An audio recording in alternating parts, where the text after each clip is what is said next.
الحمد للہ رب العالمین والصلاة والسلام علی سید المرسلین اما بعد فاعوذ باللہ من الشیطان الرجیم بسم اللہ الرحمن الرحیم الصلاة والسلام علیک یا رسول اللہ وعلی آلک واصحابک یا حبیب اللہ الصلاة والسلام علیک یا نبی اللہ وعلی آلک واصحابک یا نور اللہ۔ فیضان قرآن کے آج کے اس سلسلے میں ہم سورہ مائدہ کی آیت نمبر 8 سے درس قرآن سنیں گے۔ اللہ عز و جل ارشاد فرماتا ہے، بسم اللہ الرحمن الرحیم، یا ایہا الذین آمنوا کونوا قوامین للہ شہداء بالقسط ولا یجرمنکم شنآن قوم علی الا تعدلوا اعدلوا هو اقرب للتقوی واتقوا اللہ ان اللہ خبیر بما تعملون۔ اے ایمان والو، انصاف کے ساتھ گواہی دیتے ہوئے اللہ کے حکم پر خوب قائم ہو جاؤ، اور تمہیں کسی قوم کی عداوت اس پر نہ ابھارے کہ تم انصاف نہ کرو، بلکہ انصاف کرو، یہ پرہیزگاری کے زیادہ قریب ہے، اور اللہ سے ڈرو، بے شک اللہ تمہارے تمام اعمال سے خبردار ہے۔ اس آیت مبارکہ میں جو حکم دیا گیا وہ نہایت ہی واضح ہے۔ گواہی اور نظام عدل یہ امن و سکون کی بقا کے لیے اور فتنہ و فساد کو ختم کرنے کے لیے انتہائی بنیادی چیزیں ہیں۔ نظام عدل اگر درست ہے تو ملک میں امن و امان ہوگا، ملک میں سلامتی ہوگی، ملک کے اندر فتنہ و فساد نہ ہوگا، بلکہ ہر خاص و عام جو اس کے ملک کی برکتیں ہیں ان کو وہ حاصل کر رہا ہوگا۔ تو ارشاد فرمایا کہ اللہ کے لیے گواہی دینے والے بنو۔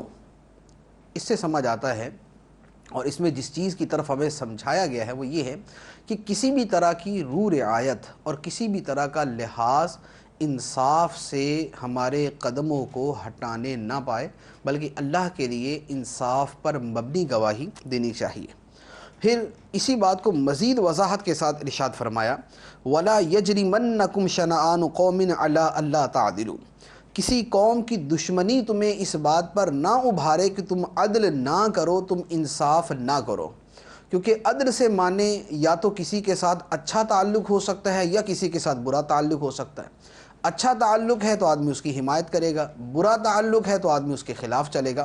تو ارشاد فرمایا کہ کسی قوم کی دشمنی تمہیں اس بات پر برانگیختہ نہ کرے کہ تم انصاف نہ کرو، بلکہ حکم الہی کیا ہے، اعدلوا، ہر حال میں عدل کرو، ہوا اقرب للتقوی، یہ تقوی کے زیادہ قریب ہے، یہ اللہ سے ڈرنے کے زیادہ قریب ہے۔ واتقوا اللہ، اور اللہ سے ڈرتے رہو، بے شک اللہ تمہارے تمام اعمال سے خبردار ہے۔ اس کے بعد ارشاد فرمایا، وعد اللہ الذین آمنوا وعملوا الصالحات لهم مغفرۃ واجر عظیم۔ اللہ نے ایمان والوں اور اچھے عمل کرنے والوں سے وعدہ فرمایا ہے کہ ان کے لیے بخشش اور بڑا ثواب ہے۔ اچھے اعمال والوں سے مغفرت اور اجر عظیم کا وعدہ ہے۔ اچھے عمل سے مراد ہر وہ عمل ہے جو اللہ عز و جل کی رضا کا ذریعہ بنتا ہے۔ اس میں فرائض و واجبات، اس میں سنن و مستحبات، تمام اعمال داخل ہیں، اور اسی طرح حرام سے بچنا، گناہ کے کاموں سے بچنا، یہ بھی اچھے اعمال میں داخل ہے، اور اسی طرح تمام جانی، مالی، بدنی عبادتیں یہ بھی اسی کے اندر داخل ہیں۔ اسی طرح حقوق اللہ کو ادا کرنا اور حقوق العباد پورے کرنا، یہ بھی اچھے اعمال میں داخل ہے۔ تو ان تمام اعمال کی ادائیگی کے اوپر اللہ عز و جل وعدہ فرما رہا ہے کہ اللہ تعالیٰ نے ایمان والوں سے اور اچھے عمل کرنے والوں سے مغفرت اور اجر عظیم کا وعدہ فرمایا ہے۔ اس کے بعد ارشاد فرمایا، والذین کفروا وکذبوا بآیاتنا اولئک اصحاب الجحیم، اور جنہوں نے کفر کیا اور ہماری آیتوں کو جھٹلایا وہی دوزخ والے ہیں۔ جیسے ایمان والے جنت کے مستحق ہیں، اسی طرح کفر کرنے والے، اللہ تعالیٰ کی آیات کو جھٹلانے والے، یہ جہنم کے مستحق ہیں۔ پھر ارشاد فرمایا، یا ایھا الذین آمنوا اذکروا نعمت اللہ علیکم اذ ہم قوم ان یبسطوا الیکم ایدیہم فکف ایدیہم عنکم واتقوا اللہ وعلی اللہ فلیتوکل المؤمنون۔ اے ایمان والو، اپنے اوپر اللہ کا احسان یاد کرو جب ایک قوم نے ارادہ کیا کہ تمہاری طرف اپنے ہاتھ دراز کریں تو اللہ نے ان کے ہاتھ تم پر سے روک دیے، اور اللہ سے ڈرو اور مسلمانوں کو اللہ ہی پر بھروسہ کرنا چاہیے۔ اس آیت مبارکہ کا شان نزول یہ ہے، ایک مرتبہ سرکار دو عالم صلی اللہ تعالیٰ علیہ وآلہ وسلم کسی جگہ آرام فرماتے اور دیگر صحابہ کرام بھی موجود تھے، لیکن وہ وہاں سے ہٹ کر تھے۔ ایک اعرابی آیا اور اس نے اپنی آ کے تلوار نکالی اور نبی کریم صلی اللہ علیہ وآلہ وسلم کے سامنے کھڑا ہو گیا اور کہنے لگا کہ اے محمد صلی اللہ علیہ وسلم، بتاؤ کہ اب آپ کو مجھ سے کون بچا سکتا ہے؟ سرکار دو عالم صلی اللہ علیہ وآلہ وسلم نے بغیر کسی گھبراہٹ اور بغیر کسی ڈر کے ارشاد فرمایا کہ اللہ تم سے بچا سکتا ہے۔ اس نے دوبارہ یہی کہا کہ اب آپ کو مجھ سے کون بچا سکتا ہے؟ سرکار دو عالم صلی اللہ علیہ وسلم نے فرمایا کہ اللہ۔ 3 مرتبہ اس نے یہ کہا، تو اس کے بعد اس نے اپنی تلوار جو ہے وہ میان کے اندر رکھ لی اور سرکار دو عالم صلی اللہ علیہ وآلہ وسلم نے اس اعرابی کو اپنے پاس بٹھا لیا۔ پھر صحابہ کرام تشریف لائے تو سرکار دو عالم صلی اللہ علیہ وسلم نے اس اعرابی کے بارے میں، اس کی حرکت کے بارے میں صحابہ کرام کو بتایا اور اس اعرابی کو معاف کر دیا۔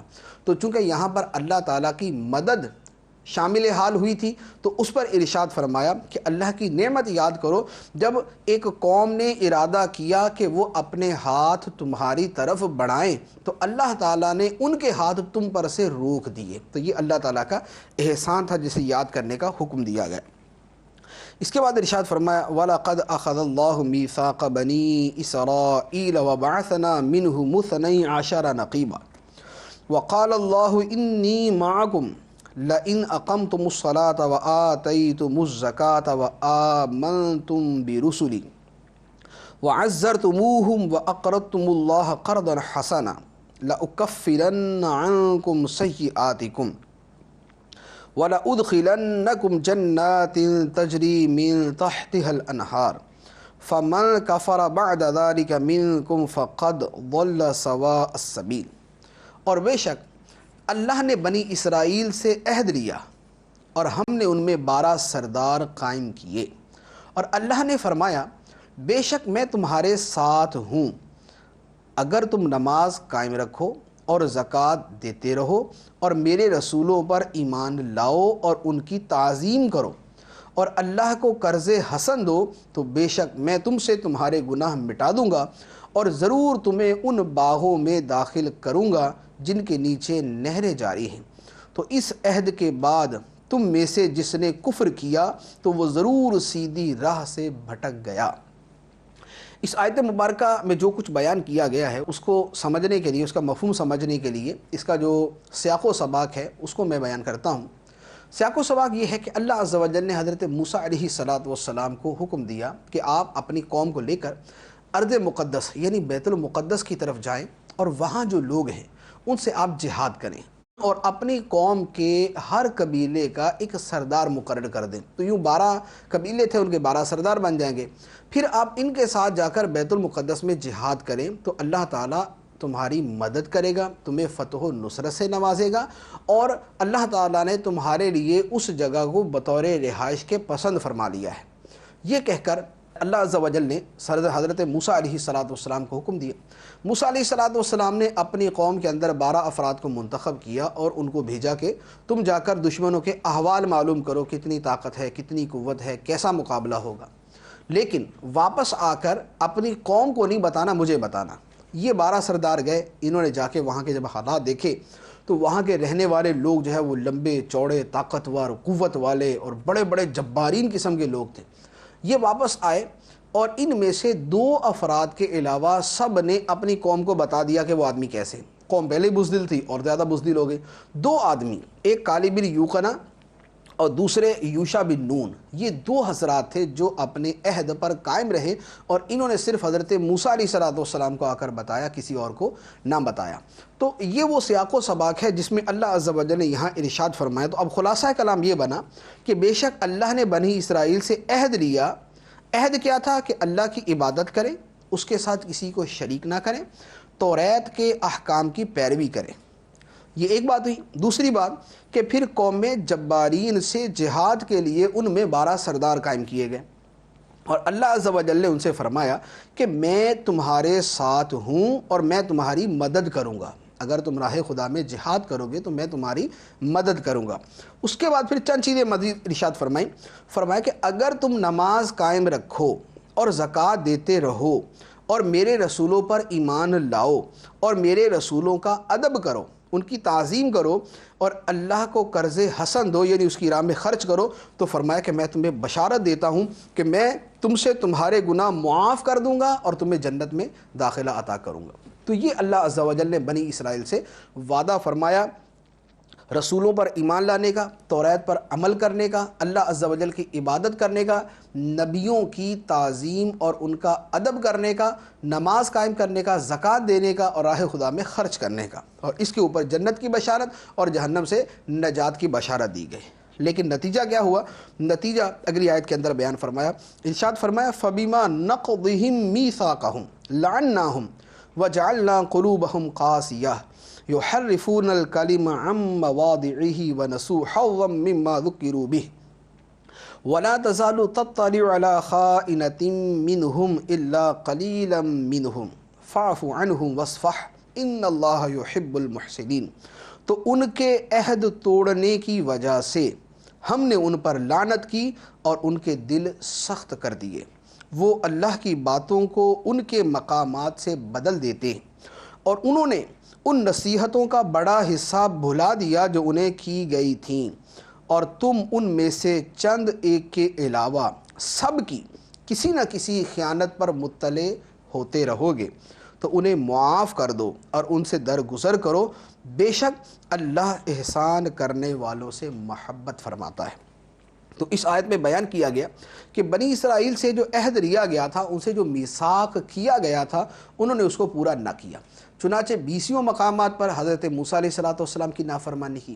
حضرت موسیٰ علیہ السلام کے بعد جو انبیاء تشریف لائے، انہوں نے ان کی تکذیب کی بنی اسرائیل نے، ان میں بہت ساروں کو شہید کیا، توریت کے احکام پر عمل کرنے سے انکار کر دیا، اس کے احکام کو عملی طور پر چھوڑ دیا، پھر اس کے ساتھ ساتھ اپنی توریت کے بہت سارے احکام کو بدل دیا۔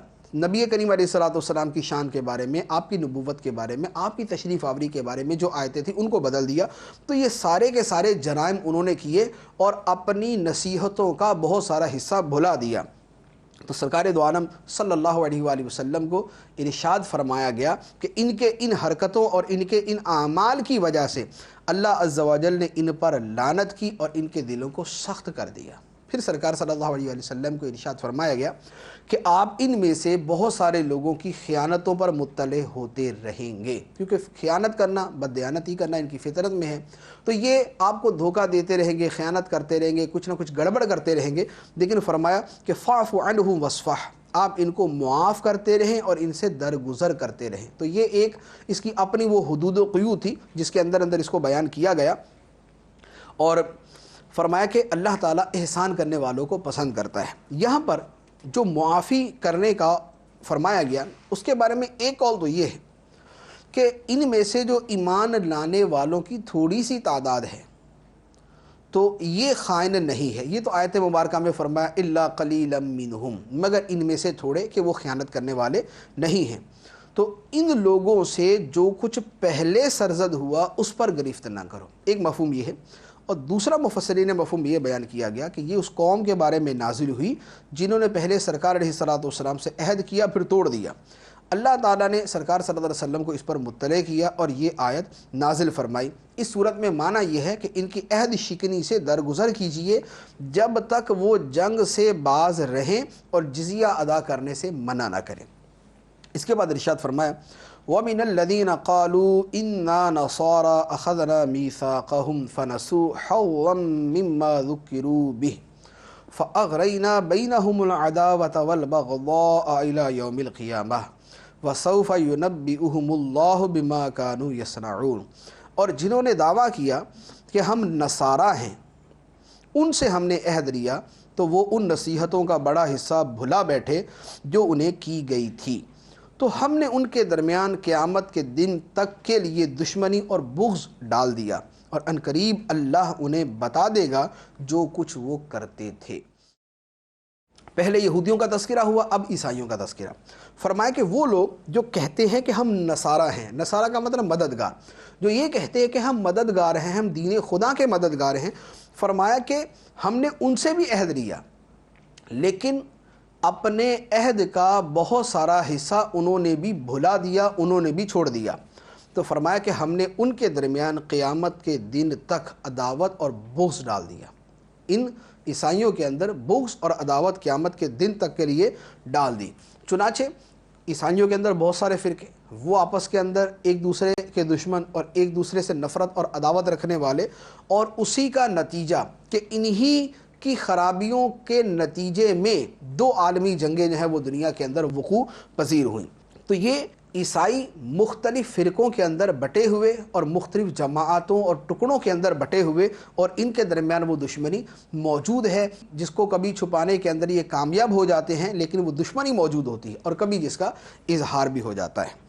اس کے بعد ارشاد فرمایا، یا اہل الکتاب قد جاءکم رسولنا یبین لکم کثیرا مما کنتم تخفون من الکتاب ویعفو عن کثیر قد جاءکم من اللہ نور وکتاب مبین۔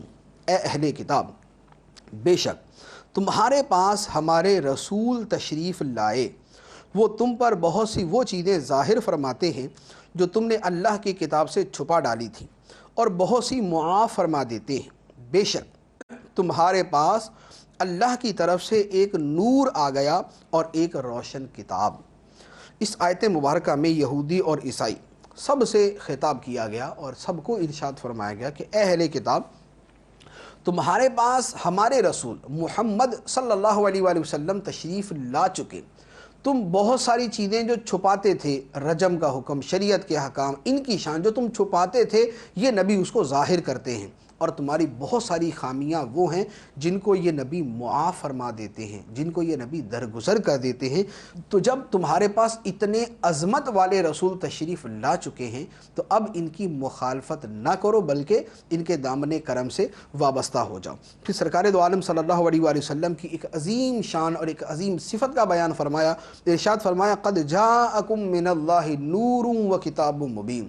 بے شک تمہارے پاس اللہ کی طرف سے ایک نور آ گیا اور ایک روشن کتاب۔ روشن کتاب قرآن، اور نور سے مراد سرکار دو عالم نور مجسم صلی اللہ تعالیٰ علیہ وآلہ وسلم کی ذات مبارکہ ہے۔ کثیر مفسرین نے اس آیت مبارکہ کی تفسیر کے اندر یہی ارشاد فرمایا کہ نور سے مراد نبی کریم صلی اللہ تعالیٰ علیہ وآلہ وسلم کی ذات مبارک ہے۔ چنانچہ فقی ابو اللہ سمرقندی رحمۃ اللہ علیہ فرماتے ہیں کہ وہو محمد صلی اللہ علیہ وسلم، کہ وہ نور سے مراد محمد صلی اللہ علیہ وآلہ وسلم ہے، والقرآن، اور قرآن ہے۔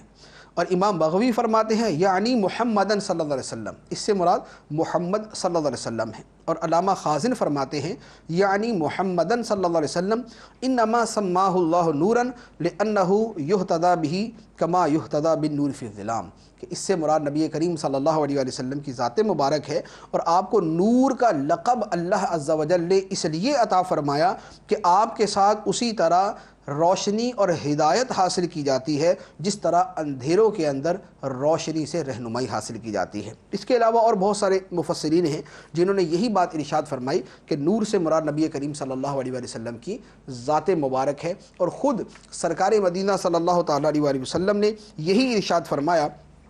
چنانچہ امام بخاری اور امام مسلم کے استاذ الاساتذہ امام عبد الرزاق اپنی کتاب مصنف عبد الرزاق میں یہ حدیث مبارک نقل فرماتے ہیں کہ حضرت جابر رضی اللہ تعالیٰ عنہ نے سرکار دو عالم صلی اللہ علیہ وسلم کی بارگاہ میں عرض کیا کہ یا رسول اللہ صلی اللہ علیہ وسلم، اللہ عز و جل نے تمام اشیاء سے پہلے کس شے کو پیدا کیا؟ نبی کریم صلی اللہ علیہ وآلہ وسلم نے ارشاد فرمایا کہ اے جابر، وہ تیرے نبی کا نور تھا جسے اللہ عز و جل نے تمام اشیاء سے پہلے پیدا فرمایا۔ اس کے بعد ارشاد فرمایا گیا یہدی بہ اللہ من اتبع رضوانہ سبل السلام ویخرجہم من الظلمات الی النور بإذنہ ویہدیہم الی صراط مستقیم۔ اللہ اس کے ذریعے اسے سلامتی کے راستوں کی ہدایت دیتا ہے جو اللہ کی مرضی کا تابع ہو جائے اور انہیں اپنے حکم سے تاریکیوں سے روشنی کی طرف لے جاتا ہے اور انہیں سیدھی راہ کی طرف ہدایت دیتا ہے۔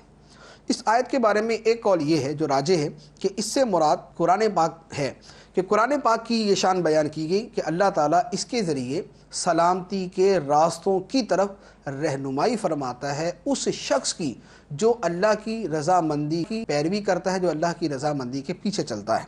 اور اللہ تعالیٰ اس قرآن کے ذریعے اندھیروں سے روشنی کی طرف لے جاتا ہے۔ ایک قول قرآن پاک کے بارے میں، اور ایک قول یہ ہے کہ سرکار دو عالم صلی اللہ علیہ وآلہ وسلم کی ذات مبارک یہاں مراد ہے کہ اللہ تعالیٰ نبی کریم صلی اللہ تعالیٰ علیہ وآلہ وسلم کے ذریعے لوگوں کو سلامتی کے راستوں پر چلاتا ہے اور انہیں اندھیروں سے نور کی طرف لے جاتا ہے اپنے اذن سے، اپنے حکم سے۔ معنوی اعتبار سے دوسری بات تو قطعی طور پر درست ہے، البتہ آیت کی تفسیر کے اندر یہ داخل ہے یا نہیں، تو اس کے بارے میں ایک قول کے طور پہ یہ بات موجود ہے۔ اس کے بعد ارشاد فرمایا لَقَدْ كَفَرَ الَّذِينَ قَالُوا إِنَّ اللَّهَ هُوَ الْمَسِيحُ ابْنُ مَرْيَمَ قُلْ فَمَنْ يَمْلِكُ مِنَ اللَّهِ شَيْئًا إِنْ أَرَادَ أَنْ يُهْلِكَ الْمَسِيحَ ابْنَ مَرْيَمَ وَأُمَّهُ وَمَنْ فِي الْأَرْضِ جَمِيعًا وَلِلَّهِ مُلْكُ السَّمَاوَاتِ وَالْأَرْضِ وَمَا بَيْنَهُمَا يَخْلُقُ مَا يَشَاءُ وَاللَّهُ عَلَى كُلِّ شَيْءٍ قَدِيرٌ۔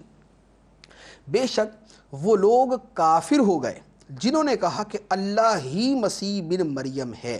تم فرما دو اگر اللہ مسیح بن مریم کو اور اس کی ماں اور تمام زمین والوں کو ہلاک کرنے کا ارادہ فرما لے تو کون ہے جو اللہ سے بچانے کی طاقت رکھتا ہے؟ اور آسمانوں اور زمین کی اور جو کچھ ان کے درمیان ہے سب کی بادشاہت اللہ ہی کے لیے ہے۔ وہ جو چاہتا ہے پیدا کرتا ہے اور اللہ ہر شے پر قادر ہے۔ حضرت عبداللہ بن عباس رضی اللہ تعالی عنہما نے فرمایا کہ نجران کے عیسائیوں نے یہ بات کہی تھی کہ اللہ ہی مسیح بن مریم ہے اور عیسیٰ علیہ السلام خدا ہیں، یعنی تین فرقے ہم نے پہلے بھی عرض کیے تھے۔ ایک فرقہ کہ حضرت عیسیٰ علیہ السلام معاذ اللہ خدا ہیں، دوسرا کہ عیسیٰ علیہ السلام خدا کے بیٹے ہیں، اور تیسرا کہ عیسیٰ علیہ السلام تین خداؤں میں سے ایک ہیں۔ تو یہاں پر اس عقیدے کا رد ہے جو فرقہ یعقوبیہ اور ملکانیہ کا مذہب تھا کہ معاذ اللہ حضرت عیسیٰ علیہ السلام بذات خود خدا ہیں۔ اللہ عز و جل نے ارشاد فرمایا کہ یہ لوگ کافر ہو گئے جنہوں نے یہ کہا کہ مسیح بن مریم عیسیٰ علیہ السلام جو ہے یہ خدا ہیں۔ اس کے بعد اللہ عز و جل نے ان اہل باطل کے عقیدے کا متعدد انداز کے اندر رد فرمایا۔ ایک بات ارشاد فرمایا کہ اگر اللہ تعالیٰ ان سب کو موت دے دے، سب کو ختم کر دے، تو یہاں دلیل یہ بنی کہ حضرت عیسیٰ علیہ السلام کو موت آ سکتی ہے، تو جسے موت آ سکتی ہے وہ خدا نہیں ہو سکتا۔ دوسرا فرمایا کہ عیسیٰ اور ان کی ماں، تو پتہ چلا کہ عیسیٰ علیہ السلام والدہ سے پیدا ہوئے، تو جو ماں کے شکم سے پیدا ہوئے اور جس میں یہ صفات ہو وہ کبھی خدا نہیں ہو سکتا۔ تیسرے نمبر پہ اللہ تعالیٰ تمام آسمانی اور زمینی چیزوں کا مالک ہے اور ہر چیز جو ہے وہ خدا کی مخلوق ہے، وہ خدا کی ملکیت ہے۔ تو اگر اللہ عز و جل کسی میں حلول کیے ہوئے ہوتا تو وہ شے خدا کا بندہ نہ ہوتی۔ جب ہر شے خدا کا بندہ ہے، ہر شے خدا کی بندگی میں داخل ہے، تو اس بات کی دلیل ہے کہ کوئی شے خدا نہیں، اللہ عز و جل کی ذاتی خدا۔ چوتھی بات یہ ارشاد فرمائی کہ اللہ تعالیٰ خالق ہے۔ اگر عیسیٰ علیہ السلام میں الوہیت ہوتی تو آپ بھی خالق ہوتے۔ جب آپ خالق نہیں ہیں تو یہ اس بات کی دلیل ہے کہ آپ خدا نہیں بلکہ خدا صرف اللہ عز و جل کی ذات ہے۔ تو یہ مختلف انداز کے اندر اسی ایک آیت کے اندر حضرت عیسیٰ علیہ السلام کی الوہیت کے عقیدے کی تردید کی گئی۔ اس کے بعد ارشاد فرمایا وقالت الیہود والنصارى نحن ابناء اللہ واحباؤہ قل فلم يعذبكم بذنوبكم بل انتم بشر ممن خلق یغفر لمن یشاء ویعذب من یشاء وللہ ملک السماوات والارض وما بینہما والیہ المصیر۔ اور یہودیوں اور عیسائیوں نے کہا ہم اللہ کے بیٹے اور اس کے پیارے ہیں۔ اے حبیب تم فرما دو اگر ایسا ہے تو پھر وہ تمہیں تمہارے گناہوں پر عذاب کیوں دیتا ہے؟ بلکہ تم بھی اس کی مخلوق میں سے عام آدمی ہو۔ وہ جسے چاہتا ہے بخش دیتا ہے اور جسے چاہتا ہے سزا دیتا ہے، اور آسمانوں اور زمین اور جو کچھ اس کے درمیان ہے سب کی سلطنت اللہ ہی کے لیے ہے اور اسی کی طرف پھرنا ہے۔ اس آیت مبارکہ کا شان نزول یہ ہے کہ سرکار دو عالم صلی اللہ تعالیٰ علیہ وآلہ وسلم کے پاس اہل کتاب آئے اور دین کے معاملے میں آپ سے گفتگو شروع کی۔ نبی کریم صلی اللہ علیہ وآلہ وسلم نے انہیں اسلام کی دعوت دی اور اللہ عز و جل کی نافرمانی سے ڈرایا۔ اس پر وہ کہنے لگے، اے محمد صلی اللہ علیہ وسلم، آپ ہمیں اللہ عز و جل سے کیا ڈراتے ہیں؟ ہم تو خدا کے بیٹے اور خدا کے پیارے ہیں۔ اس پر یہ آیت مبارکہ نازل ہوئی اور انہیں فرما دیا گیا کہ یہود و نصارہ یہ کہتے ہیں کہ ہم خدا کے بیٹے اور خدا کے پیارے ہیں، تو اے حبیب آپ ان سے یہ فرما دے کہ اگر تم خدا کے اتنے ہی پیارے ہو، یہاں پر بیٹے بھی پیارے ہی کے معنی میں ہے، بیٹے اپنے حقیقی معنی کے اندر نہیں ہے، تو فرمایا کہ اگر تم یہ سمجھتے ہو کہ تم خدا کے اتنے ہی پیارے ہو تو یہ بتاؤ کہ پھر اللہ عز و جل تمہیں عذاب کیوں دیتا ہے؟ کیونکہ تمہارا بھی یہ عقیدہ، جیسے یہودی کہتے تھے کہ ہم جہنم میں جائیں گے تو صرف اتنے دنوں کے لیے جتنے دن ہمارے آباء و اجداد نے بچھڑے کی پوجا کی تھی، یعنی 40 دن کے لیے جائیں گے۔ تو فرمایا کہ جب تم اللہ کے پیارے ہو تو اللہ تعالیٰ تمہیں 40 دن کے لیے جہنم میں کیوں بھیجے گا؟ کیا جب تم اللہ عز و جل کی بارگاہ میں اتنے پیارے ہو تو کیا تم نے دنیا میں کبھی دیکھا ہے کہ کوئی آدمی اپنے پیارے کو 40 دن کے لیے آگ میں ڈال دے؟ تو جب تم خدا کے پیارے ہو تو تمہیں آگ میں کیوں ڈالے گا؟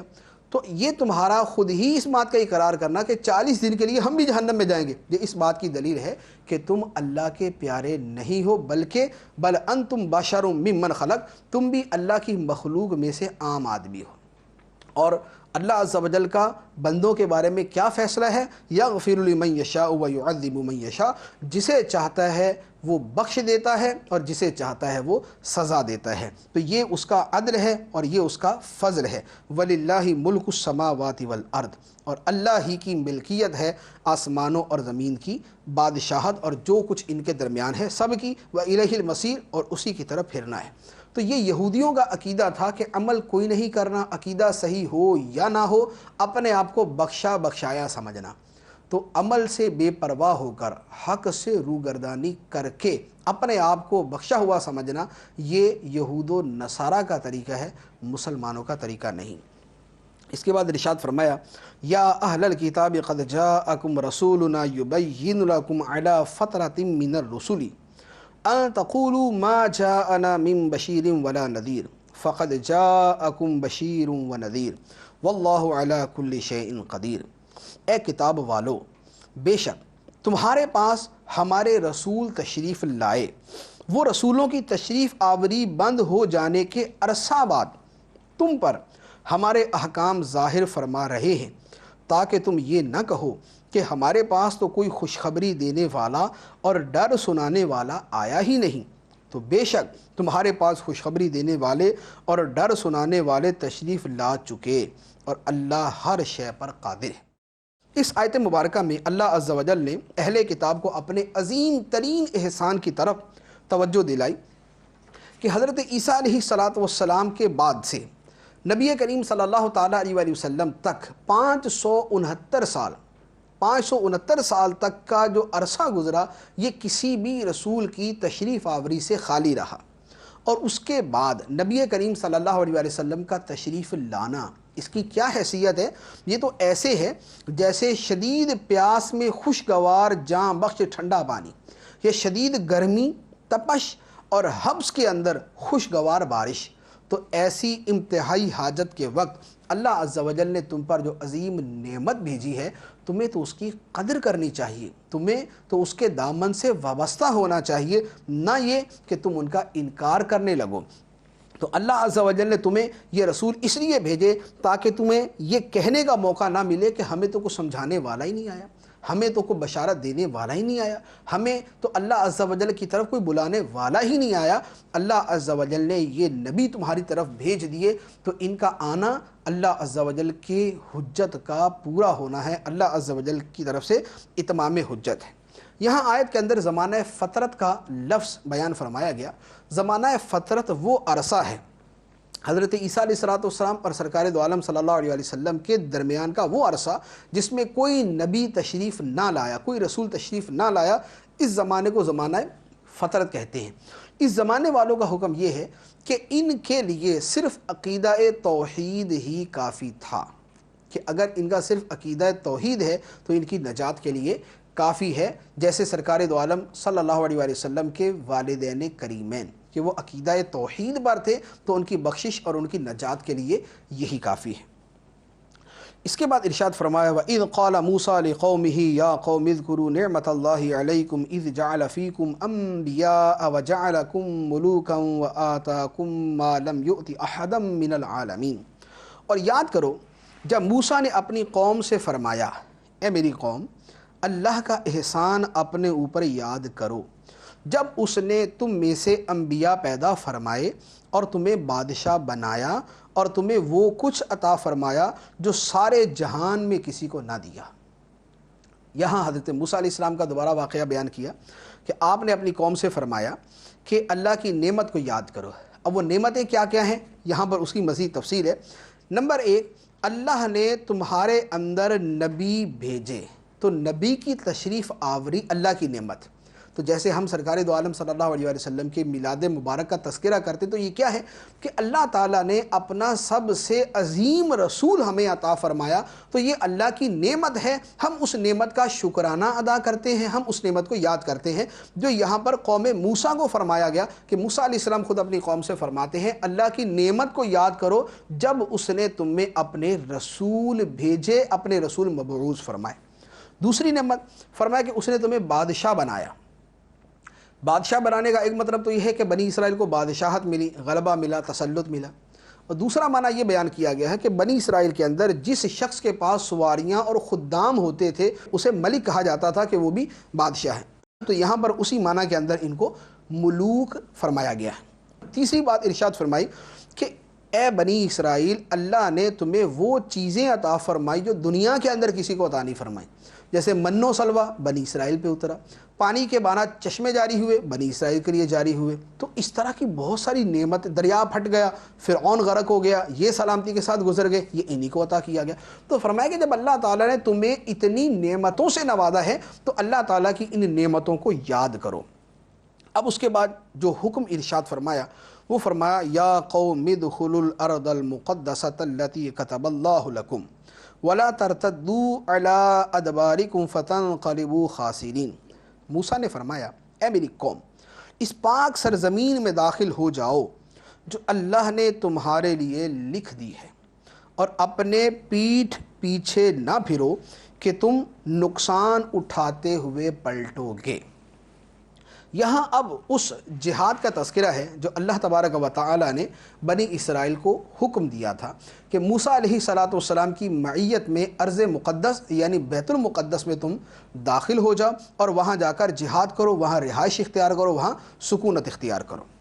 یہاں بیت المقدس کو فرمایا کہ الارض المقدسہ، مقدس سرزمین۔ یہ سرزمین جو ہے یہ مقدس کیوں ہوئی؟ مفسرین فرماتے ہیں کہ یہ سرزمین مقدس اس لیے ہے کہ یہ سرزمین انبیاء کرام علیہم الصلاۃ کا مسکن رہی، ان کی رہائش گاہ رہی، وہ یہاں سکونت پذیر رہے، تو جہاں اللہ کے نبی رہے اللہ عز و جل نے اس جگہ کو مقدس بنا دیا۔ تو اس سے پتہ چلا کہ اللہ تعالیٰ کے نیک بندے جس جگہ پر رہائش پذیر ہوتے ہیں وہ جگہ مقدس ہوتی ہے، اس جگہ کا تقدس ہوتا ہے، اس کا احترام ہوتا ہے، اسے اللہ تعالیٰ عظمت اور مقام عطا فرما دیتا ہے۔ تو جیسے اولیاء کرام کے مزارات ہیں، وہاں اولیاء کے وجود ہیں، اولیاء اللہ تعالیٰ کے نیک بندے ہیں، تو وہ جگہ بھی اللہ تعالیٰ کی بارگاہ میں عظمت اور احترام کا مقام حاصل کر لیتی ہیں۔ تو بنی اسرائیل سے فرمایا گیا کہ تم یہاں پر جاؤ اور جا کر جہاد کرو اور اس سرزمین کے اندر داخل ہو جاؤ۔ قالوا یا موسیٰ ان فیہا قوما جبارین وَإِنَّا لَن نَدْخُلَهَا حَتَّى يَخْرُجُوا مِنْهَا فَإِن يَخْرُجُوا مِنْهَا فَإِنَّا دَاخِلُونَ۔ قوم نے کہا اے موسیٰ اس سرزمین میں تو بڑے زبردست لوگ ہیں اور ہم اس میں ہرگز داخل نہ ہوں گے جب تک وہ وہاں سے نکل نہ جائیں، تو اگر وہ وہاں سے نکل جائیں تو ہم شہر میں داخل ہو جائیں گے۔ حضرت موسیٰ علیہ السلام نے جب اپنی قوم سے فرمایا بھی اللہ نے یہ حکم دیا چلو نکلو، تو اس قوم نے یہ جواب دیا کہ اس میں تو بڑے بڑے زبردست طاقتور لوگ ہیں، ہم نہیں جا سکتے جب تک وہ ادھر ہے، وہ نکلیں گے تو ہم جائیں گے۔ قال رجلان من الذين يخافون انعم الله عليهم ادخلوا عليهم الباب فاذا دخلتموه فانكم غالبون وعلى الله فتوکلوا ان کنتم مؤمنین۔ اللہ سے ڈرنے والوں میں سے وہ دو مرد جن پر اللہ نے احسان کیا تھا، انہوں نے کہا شہر کے دروازے سے ان پر داخل ہو جاؤ، تو جب تم دروازے میں داخل ہو جاؤ گے تو تم ہی غالب ہوگے، اور اگر تم ایمان والے ہو تو اللہ ہی پر بھروسہ کرو۔ بنی اسرائیل نے تو بزدلی دکھائی، لیکن دو حضرات کالب بن یوقنا اور یوشع بن نون، ان دو حضرات نے ان کو کہا کہ جب خدا کا حکم ہے تو تم داخل ہو جاؤ، اللہ عز و جل پر بھروسہ کرو، اللہ تعالیٰ تمہاری مدد کرے گا۔ تو انہوں نے اپنی قوم کو جذبہ دلایا، جوش دلایا، لیکن اس قوم نے کیا جواب دیا؟ قالوا یا موسیٰ انا لن ندخلها ابدا ما داموا فیہا فاذهب انت وربک فقاتلا انا ہاہنا قاعدون۔ پھر قوم نے کہا اے موسیٰ بے شک ہم تو وہاں ہرگز کبھی نہیں جائیں گے جب تک وہ وہاں ہیں، تو آپ اور آپ کا رب دونوں جاؤ اور لڑو، ہم تو یہیں بیٹھے ہوئے ہیں۔ یہ قوم نے جواب دیا کہ اے موسیٰ آپ جاؤ اور آپ کا رب جائے، آپ جا کے لڑو، ہم ادھر بیٹھے ہوئے۔ تو یہ حضرت موسیٰ علیہ السلام کی قوم نے حضرت موسیٰ علیہ السلام کی بات کا جواب دیا ہے۔ اور سرکار دو عالم صلی اللہ علیہ وسلم نے جب اپنے صحابہ کرام سے میدان بدر میں نکلنے کے لیے کہا اور اس کے علاوہ اور مقامات پر نکلنے کے لیے کہا، تو یہ صحابہ کرام سرکار دو عالم صلی اللہ علیہ وسلم کے حکم پر اپنی جانیں قربان کرنے کے لیے حاضر ہو گئے۔ موسیٰ علیہ السلام نے جب قوم کا یہ جواب سنا تو اللہ عز و جل کی بارگاہ میں عرض کی، قال رب انی لا املک الا نفسی و اخی فافرق بیننا و بین القوم الفاسقین۔ موسیٰ نے عرض کی اے میرے رب مجھے صرف اپنی جان اور اپنے بھائی کا اختیار ہے، تو ہمارے اور نافرمان قوم کے درمیان جدائی ڈال دے۔ اے اللہ میں ان سے تنگ ہوں، تو ہمارے اور ان کے درمیان جدائی ڈال دے۔ قال فإنها محرمة عليهم 40 سنة يتيهون في الأرض فلا تأس على القوم الفاسقين۔ اللہ نے فرمایا پس 40 سال تک وہ زمین ان پر حرام ہے، یہ زمین میں بھٹکتے رہیں گے، تو اے موسیٰ تم اس نافرمان قوم پر افسردہ نہ ہو۔ یعنی موسیٰ علیہ السلام کو تسلی دی گئی کہ اللہ تعالیٰ ان کو سزا دے گا، یہ اسی ایک میدان تیہ کے اندر جو ہے وہ 40 سال تک بھٹکتے رہیں گے۔ چنانچہ بہت بڑی تعداد میں یہ لوگ موجود تھے، صبح کو نکلتے سامان لے کر شام تک چلتے، جب شام کو دیکھتے تو گھوم پھر کے اسی جگہ پہ کھڑے ہوتے تھے جہاں پر یہ پہلے موجود تھے۔ تو یہ اللہ عز و جل نے اس قوم کو اس کا صلہ دیا، لیکن چونکہ یہ حضرت موسیٰ علیہ السلام کے ساتھ تھے، اس لیے جب انہوں نے موسیٰ علیہ السلام کی بارگاہ میں اپنی پریشانیوں کے بارے میں عرض کیا تو اللہ عز و جل نے ان کو کھانا بھی عطا فرمایا، ان کو پانی بھی عطا فرمایا، ان کو بادل کا سایہ بھی عطا فرمایا، انہیں بہت ساری نعمتیں عطا فرمائیں۔ اور پھر حضرت موسیٰ علیہ السلام اور حضرت ہارون علیہ السلام اسی میدان کے اندر آپ کی وفات ہوئی، اور آپ کے بعد حضرت یوشع بن نون رضی اللہ تعالی عنہ کو اللہ عز و جل نے پھر نبوت سے سرفراز فرمایا۔ تو انہوں نے پھر حضرت موسیٰ علیہ السلام کے بعد تقریباً 40 سال کے بعد جو ہے پھر وہ قوم جبارین پر جہاد کیا اور جبارین پر فتح حاصل کی۔ تو یہ اللہ عز و جل نے واقعہ بیان فرمایا۔ اللہ عز و جل ہمیں قرآن پڑھنے، سمجھنے اور عمل کرنے کی توفیق عطا فرمائے۔ آمین بجاہ النبی الامین صلی اللہ تعالی علیہ وسلم۔